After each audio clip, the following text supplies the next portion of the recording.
आज सुबह एक दिल दहला देने वाला हादसा सामने आया है, जहां एक तेज रफ्तार टैंकर ने मोटरसाइकिल सवार को अपनी चपेट में ले लिया। इस दर्दनाक हादसे में एक शख्स की मौके पर ही मौत हो गई, जबकि दूसरा गंभीर रूप से घायल है।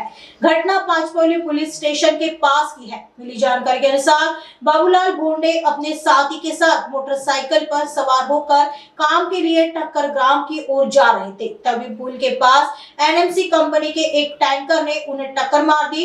टक्कर इतनी जोरदार थी कि बाबूलाल सीधे टैंकर के पहिए के नीचे आ गए और उनकी जान चली गई। पुलिस प्रशासन ने मुस्तैदी दिखाते हुए तुरंत मौके पर पहुंचकर घायल को अस्पताल में भर्ती कराया है। एक बार फिर से सड़क पर लापरवाही ने एक घर का चिराग बुझा दिया है। पुलिस मामले की जांच कर रही है और शव को पोस्टमार्टम के लिए भेज दिया गया है। आगे की जांच पांचपोली पुलिस कर रही है। आज सकाळी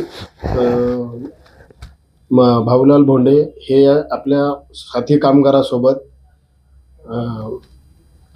मोटरसायकलने हे जे आहे त्या ठक्करग्रामकडे जात असताना पाचपोली पोलीस स्टेशनच्या डाव्या बाजूस पुलाच्या समोर एका जाणाऱ्या NICC कंपनीच्या टँकरमध्ये अडकून ते टायर खाली गेले आणि त्यात त्यांचा मृत्यू झाला। सदर याच्यामध्ये आमचे ठाण्याचे स्टाफ आणि तात्काळ मदतीला जाऊन मृतकाला जखमीला जे आहेत हॉस्पिटलमध्ये पोहोचवले आणि बाकीची कायदेशीर कारवाई झाली आहे आणि टँकर व चालक हे आमच्या ताब्यात आहे। पुढील कायदेशीर कारवाई होत आहे। घटना सकाळी 10:30 वाजेच्या सुमाराचे राहणारा समतानगर जरीपाटच्या हद्दीमधला आहे। हा प्रॉपर MP चे कामगिरी आहे, परंतु सध्याला समतानगर येथे राहत आहे।